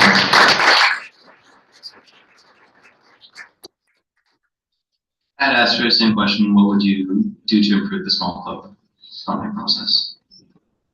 For me personally, for Danae and I's coalition, something that we've noticed is obviously like there is a $500 required campus fee. Additionally, every single student pays that. So if you do the math, we have all of our students, we have the total of like 22,000. And then of course that money continues to fluctuate depending on our enrollment at the University of Kansas. For me personally, and as well as with Danae, I definitely think that the issue isn't with the funding itself. I think it's a matter of an allocation. I've written several bills for organizations at the University of Kansas, small clubs, big clubs, and I think something that's very interesting to know is that every single voice matters. Every single voice is part of making a community, and that's part of the reason why. Whether you're part of the Black Student Union, whether you're part of a fraternity, at the end of the day, this is where it comes from. Senate does not exactly provide funding to fraternal organizations or sorority organizations because based on my personal experience, we get our funding from our own source. We get our funding from our dues. We get our funding from our members. At the end of the day, these are private clubs. Where the funding goes is student organizations that are open to everyone, such as the Black Student Union. I could go on. And Danae and I have both written several bills for organizations, and this kind of allows us to understand more about the process that goes into it, and kind of more of the reason as to why every single person, every single group deserves that representation. At the end of the day, it doesn't matter the size of a campus, it matters the community that you're trying to build. And that's something that's really important to Danae and I, kind of why we want to establish the therapy option for minority students. Also, I would like to point out that minority isn't just dependent on like your race or the color that you identify. It also could include your sexuality. It also could include your religious beliefs. At the end of the day, every single identity should be understood and appreciated. And that's part of the reason why, whether you're a small group or a large group, every single person should have the access to that equitable funding, which all goes back to allocation and how those funds are being spent. Thank you very much. All right, that's going to conclude the student question portion of this debate. This is a new section that I don't think has been seen before in student senate elections debates. It's going to be the cross-examination, where each coalition will get the opportunity to ask the other coalition 2 questions. So this time, instead of being mad at me, they get to be mad at each other. We're going to start with Ad Astra with the first question for 1KU.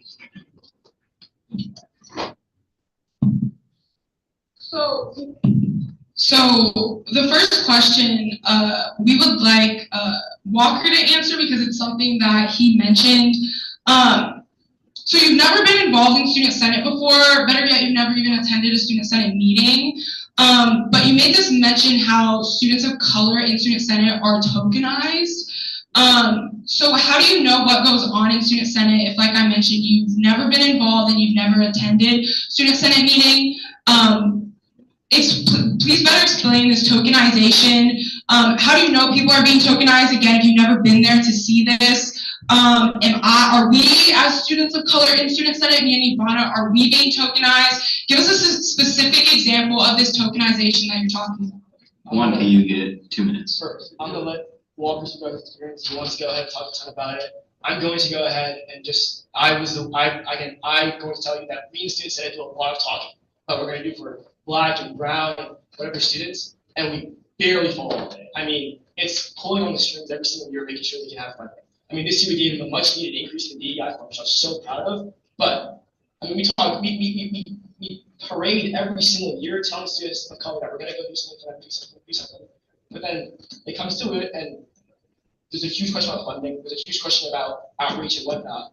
For us, I mean, we're creating our platforms, going ahead and discussing what it could be.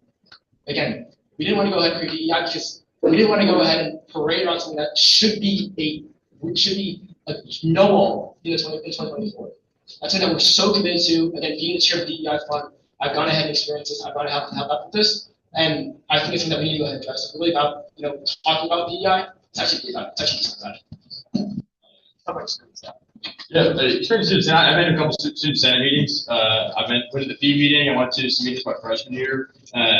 I think that if you want to increase inclusivity in Student Senate, you should increase outreach in Student Senate. I touched on that in that response. So if there's anything else you want to touch on there, but I think Zach covered it pretty well.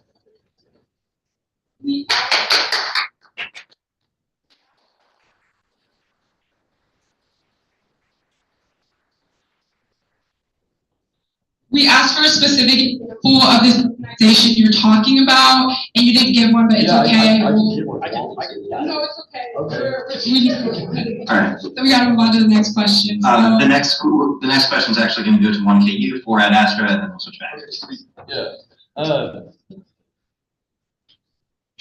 I'd like to touch on your guys' keynote issue, which is the bar in the basement of the union. Can you guys walk us through who you ran that through? Specifically, how you guys plan to censor Article 7 of the 2012 Kansas Alcohol Consumption Act, Section C, which says there can be no standing alcohol sales on public property, such as the Union of the University of Kansas. Did anyone hear that? Oh, yeah.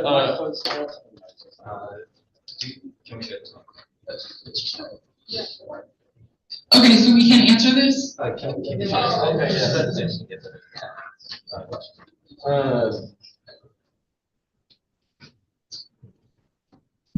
There we go.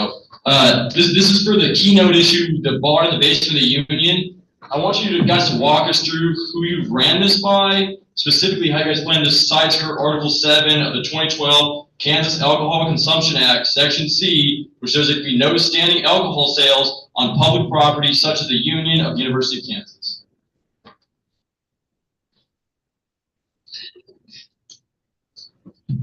Yeah, so I've actually talked about this with the chancellor himself, and he said that it's something that we could explore and we could see what we can do with it.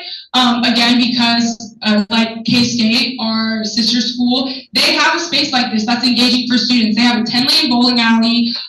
There's a bar there, pool tables, a bunch of games. It's really big, fun and engaging space for students, and that's what we're trying to create. So I've talked with the chancellor about this. I've talked with the director of Union Dining Services, JJ, and she said that this is something that we could explore and they'd be interested in exploring, because right now, actually, the Union Dining Services they've hired consultants and they're doing kind of their own research right now because the union itself is not getting the engagement that they really like to see. And dining services as well, students on campus, particularly in the dorms and in housing, are set with like the quality that they're receiving. And so this is something that they think would bring a lot of engagement to the student body, and something that we can do. And so they know the laws, they know what is and isn't allowed, but the way that they've kind of explained it is that the union is technically not campus property where it's located, so they're allowed to have alcohol there. And then also the Union Dining Services themselves, they own a liquor license, so they're allowed to serve alcohol on campus. That's why the chancellor has events on campus where he serves alcohol through Union Dining Services. Here in the Verge Union, I've been to events that the chancellor's hosted where the Union Dining Services, they've served alcohol. So the serving of alcohol is legal on campus. This is totally legal. This is totally fine. It's possible. We can do it. We've talked with the top dog himself, G. Dougie, Chancellor Doug Gerard, and then also we've talked with Union Dining Services, who we'd work on this with, and it'd be a partnership with them. Thank you very much. Next question is going to go to Ad Astra for 1KU.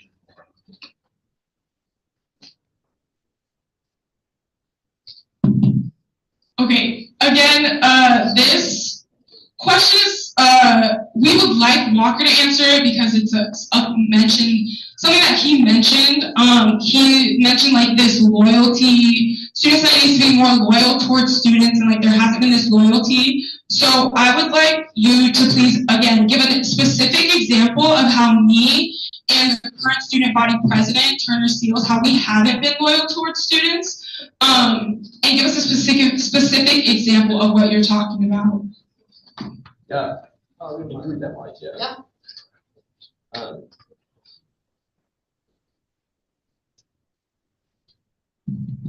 Yeah, I would love to give some examples, guys, how you guys have not been loyal. So there's a couple. First of all is the Union Project, and the REC Project. The REC Project was proposed in 2019, hasn't had any follow-through. If you were loyal to students, you would know that every student sees the REC as one of the biggest issues on campus.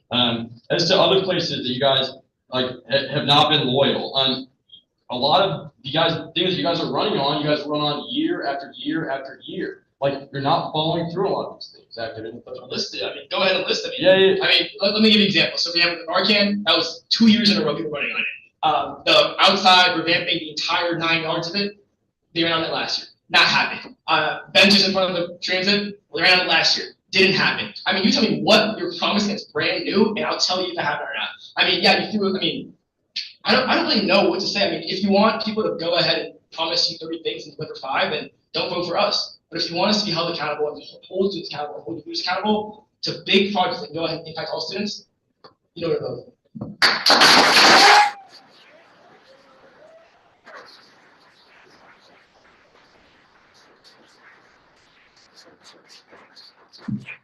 All right, no rebuttals for this section because you get closing statements. The next question is going to go to 1KU for Ad Astra, and this will be the last cross-examination question. Yeah, we'll just list these out. So we're gonna stay on that subject. Okay, let's talk about it. Benches at bus stops, Shake Smart, outdoor spaces with hangouts, rec parking, training RAs with Narcan, outdoor trees, the campus beautification platform, word for word from a website last year. Why were you guys not able to deliver on these relatively simple projects in 1 year? And why should students trust you to give you another year to deliver on the same projects you planned to promise last year? They won't deliver on that, I'll tell you that.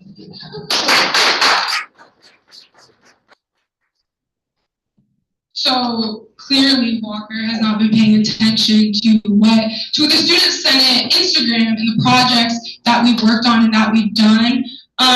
So first of all, I want to address the rec center, us not being loyal on that. As I've said before, Turner and I have worked on this through the Shake Smart. We haven't worked on a total rec center expansion, but we found little ways to try to make improvements, and that is through the Shake Smart that we're currently working on.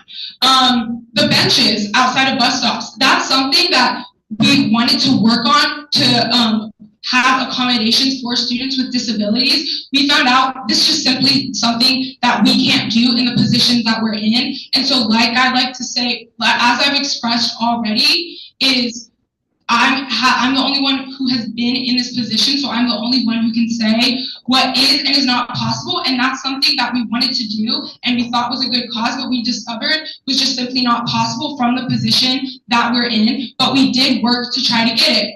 However, one thing that we're running on again that we ran on last year was increasing water bottle filling stations on campus. This is something that I did do. However, we just want to continue it and expand on it. I met with facility services, me and some students from Student Senate. We walked the halls of all of these different lecture halls to find out where there are water bottle filling stations, where there aren't, where there are an overflow of water fountains. And we found that on the 4th floor of Westco, there were no water bottle filling stations. And so we met with facility services, and I told them there needs to be water bottle filling stations implemented there. The mention of running on Narcan, that's not something that Turner and I ran on last year. So again, clearly you haven't done your research.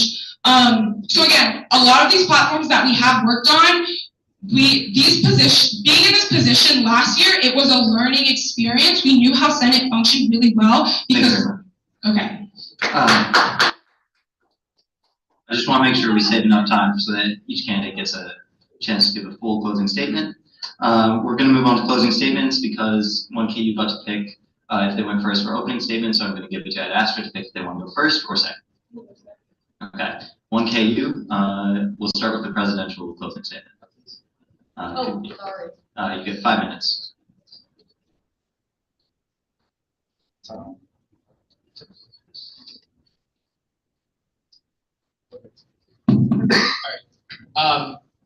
I think for us, something that Walker and I are very passionate about is accountability and efficiency. The two things I open with and the two things I close with.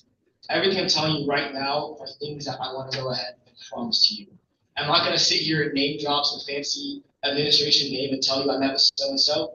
You can ask senators. I brought them in the Senate. I brought Mark Rice to sit in front and asked and made sure that senators have asked about the master plan. I brought people from athletics over. I brought people from the recreation center over, and so on and so forth.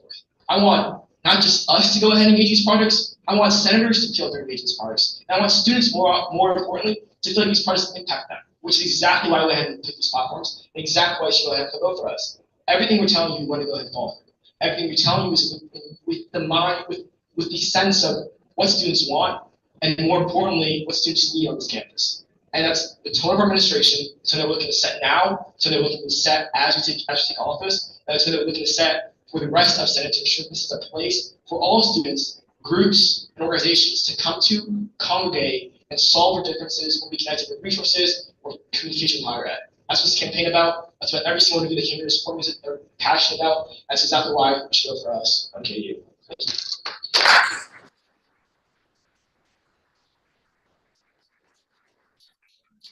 Danae next, 5 minutes.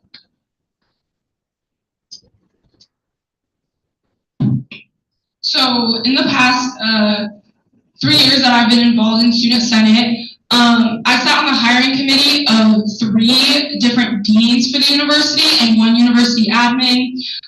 There have been 13 different projects and improvements to the student body that I've completed alone last semester.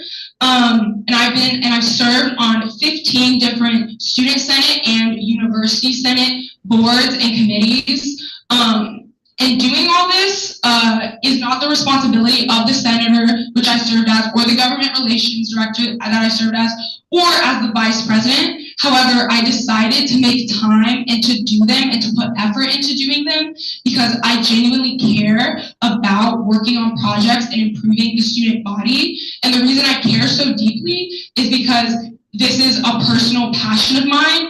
I don't consider Student Senate or what I do as just an extracurricular. I consider it a full-time job. The job as the student body vice president is 20 hours a week. I often work 40 hours a week and sometimes 50, and I just don't get paid. And I'm okay with that because, again, I genuinely care that students feel that they have a home and community on campus, and they have a place that we have a lot of international students and a lot of out-of-state students, and I care that they have a place that they feel that they can call home when they're away from their normal home, and that they can build a community on campus and with the people and students around them.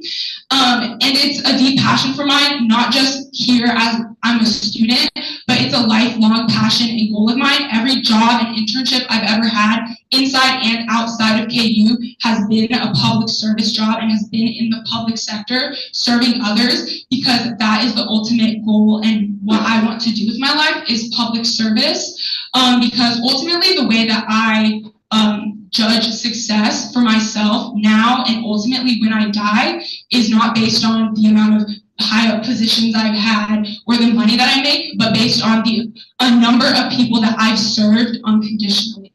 And so I think that that's really the factor that our Ad Astra Coalition and that Ivana and I have that's very different, is that we have two things that I think is lacking within the others. Is we have the experience. Again, I'm the only one who's up here, who's served in this position, and Ivana herself has been involved in Student Senate, not just at the Student Senate level, but at the University Senate level, which sits above Student Senate. And then also we both have hearts for service. And so ultimately, if you're not interested in public service, then this position isn't for you. But Ivana and I both have demonstrated that that's our passion, that's what we're here to do, and that's all that we've ever done.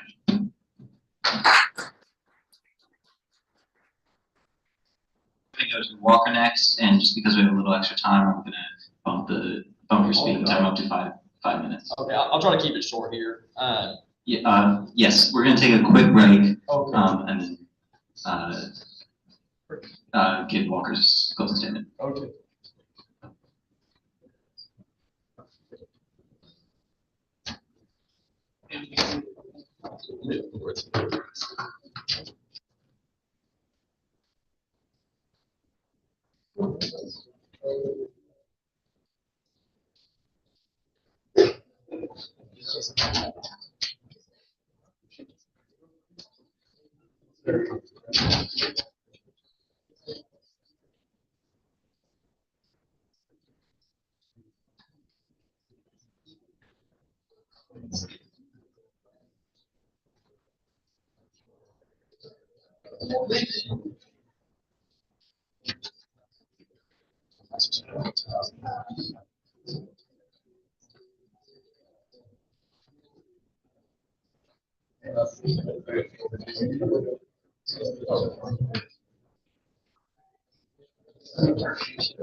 We're gonna come back for Walker's closing statements, 5 minutes.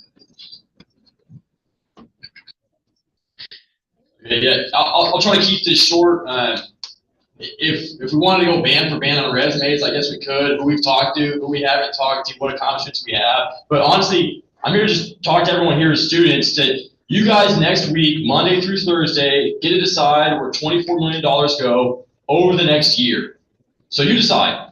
Do you want to go to buses to Arrowhead, say it's an hour and a half away that's going to host home football games, or water bottle stations? Do you want to go to a new rec, a multi-million-dollar expansion with indoor fields, outdoor pools, whatever students need, or a shake station inside the rec?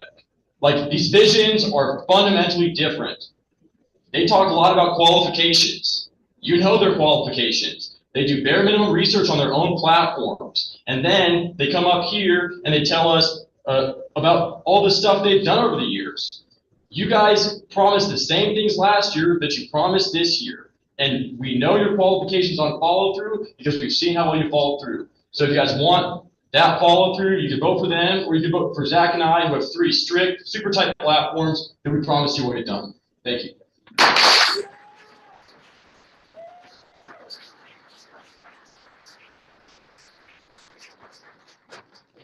And lastly, we're going to go to Ivana, Vice President. I want to talk about the reason why I'm sitting here today running as vice president. Danae asked me a long time ago before we began this preparation process, and she asked me, she said, Ivana, do you want to be my vice president? I looked at her and I was like, oh my God, why do you want me? Like, I'm literally a nobody. And she goes, you were my first choice. You were the first person I wanted. And I honestly asked her, I was like, why is that? You know, like, there's more people in Senate who've had more experience. Again, I do think that people need to know more about Senate. But her telling me that she was that I was her first choice really blew me away. It let me know that she saw something in me. She saw something. She saw that work ethic, and she knew that we'd be a dream team. She knew that we'd be able to do it. I don't need to talk about Danae's qualifications. I think her work ethic has said it herself. Everything that she said that she was doing, she easily did. And if not, she was able to make strides of it. At the end of the day, as pointed out by both coalitions, we are all students. There's a difference in proposing platforms that are actually feasible by students than proposing something that's already in the works that you're just bandwagoning on and putting a sticker on it. At the end of the day, we have what it takes. We have the work ethic, and we know what exactly it takes. I'm not sitting here to tell you all that I'm a Koch scholar. I'm not saying that Danae is a Truman Scholar fellowship finalist. At the end of the day, it's not a matter of qualifications. It's more of a merit of hard work and the people that are willing to do things. It's not a matter of he said, she said, but at the end of the day, we have platforms that we care about. We have people that we care about. And we have taken the strides, we have gone above and beyond to present to majority of the student organizations on campus, because at the end of the day, community matters and every single vote matters. That is why we have taken strides to even present to National Panhellenic Council. We've presented to IFC. We've presented beyond and above Greek Life. I know Greek Life has been brought up quite a bit of time. I am a member of Greek Life. I love it. It's a very, very, very fun community. It's a great way to meet people. It's incredibly engaging. But at the end of the day, that 25% is not the majority of the student body. Not only do we need to cater to Greek Life, but we need to cater to every single organization on campus. And that is where our leadership comes in. I don't like talking about the past. I like talking about the future. Danae and I are here sitting together with a new platform, with new ideas, new sustainability. The past was successful. That is why Ad Astra has been incredibly successful in election years. Ad Astra is here with a new brand, with a new vision. But I want to go back to the reason why I chose to run with Danae. I have never seen women of color or women of minority positions in higher leadership roles. When I see Danae, the first time I saw her, I was incredibly blown away. I was intimidated by her. So at the end of the day, I didn't know someone could be as badass as her. But then I met her, and then I was blown away by her work ethic and her hard work. I'm sitting next to my role model, someone that I want to see myself. And again, me being her first choice really goes a long way. That not only coaxed my ego a little bit, but it made me realize that she had faith in me. And if someone of that stature could have faith in someone like me, then every other average student, which was brought up earlier in a question, could also feel that same way. Again, Danae and I are not here advocating for that 25%. We're not advocating for that 75%. We're advocating for the 100% of students that have to pay that required campus fee. Every single person matters. Every single vote matters. We have done the work. Danae has started the work, and now we're here to bring it all together. These platforms are things that can be done within this year. I understand that it might look like a lot, but at the end of the day, we are the people that want to get it done. We have the passion.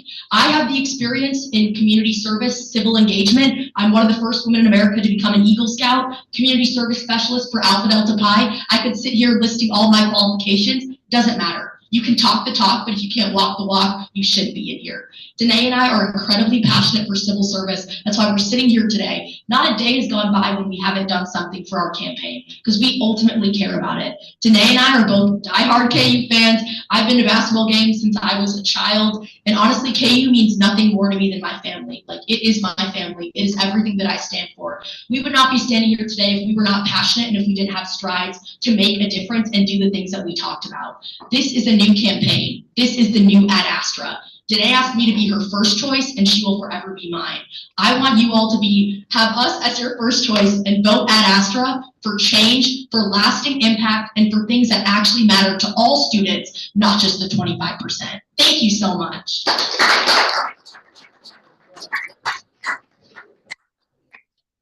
Thank you so much, everybody, for showing up to the election in the Student Senate. The result of uncountable hours